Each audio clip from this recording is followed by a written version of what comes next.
Clues and blood traces were pieced together, but the detective failed to find the shotgun. Instead, he found a seemingly useful photo just before leaving. Suddenly, the car ran over a flower pot, and the detective dodged 2 shots like he was auditioning for an action flick, frantically running into the fields. Eventually, he got hit in the thigh, pleading for mercy while the guy in the raincoat looked ready to serve him a lesson, shotgun raised. Meanwhile, Chen Jun searched online and found a temple near Yinhao Kindergarten. He drove there in the morning to investigate, finding it seemed a hidden bar, not a temple. An altar stood at the entrance, with artistic blood nearby. As he was about to enter, a shotgun suddenly pressed against his head.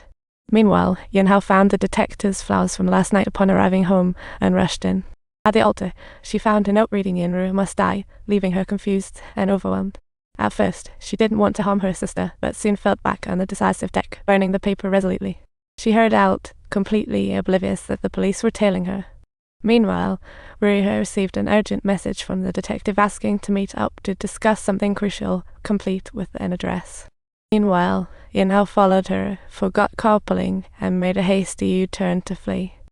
Yinhao intercepted her, but Ruihe smartly locked the doors. Then the police arrived, and Yinhao shouted, "Ruihe, don't inherit that plot. Danger awaits." Both were taken to the station, Ruihe confessed. She said she'd meet a private investigator and gave the address to police, who found his burnt car. Inside was a charred body, making Rui's mind race with 1,000 thoughts of chaos.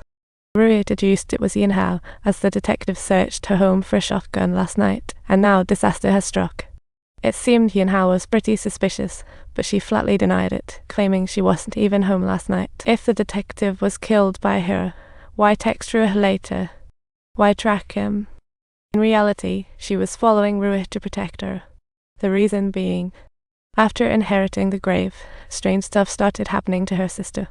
The police obviously didn't buy it, and Captain Zaimin was already losing patience.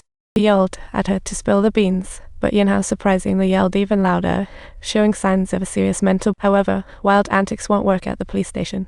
Zaimin ordered a check of Yinhao's and the detective's last night phone data. If locations overlap, she's the suspect. So Zaimin applied for a search warrant. He rushed with his team to Yinhao's house to look for the shotgun, searching high and low in every nook and cranny. But they couldn't find the darn shotgun. Just then, the tech team called, saying Yinhao and the detective's phones weren't collocated. Captain Zaimin froze. His job might truly be at risk. In despair, he noticed 2 names on the wall. Yinru and Yinhao. Didn't Yinhao's last name used to be Jin?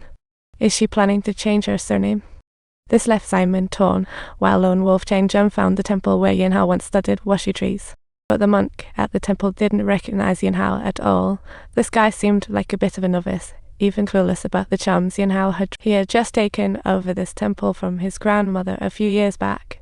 Chen Jun quickly realized he likely sought his grandmother, taking the monk to the nursing home to locate her. Slightly forgetful, his grandmother called someone brought a child to the temple and stayed. They took them in out of pity after seeing the 3 charms on Rui's door. She even critiqued Cheng Jun, as if time had not changed at all, claiming his drawings were completely off. Cheng Jun guessed his grandmother took him for Yinhao's father. They found the right temple and person, yet the puzzle stayed unsolved. Was Yinhao really killing for a purpose? But why did she seem to have nearly flawless alibis every time? Was someone else aiding her? What if her father was still alive?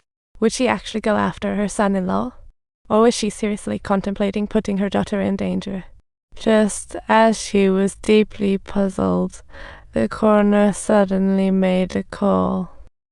Didn't they say they might find the killer's DNA on Rui's husband? Well, turns out they've now discovered DNA from a 3rd person. The coroner conducted a mitochondrial test on the 3rd party's and Yinhao's DNA, revealing a maternal link to the murderer. But who is Yinhao's mother? That still hasn't been figured out, let alone any relatives. Additionally, the coroner tested the killer's DNA against Rui's, but they didn't share the same maternal lineage. Shen Jun, different mothers, so it's reasonable. But the coroner knew that the oddity was.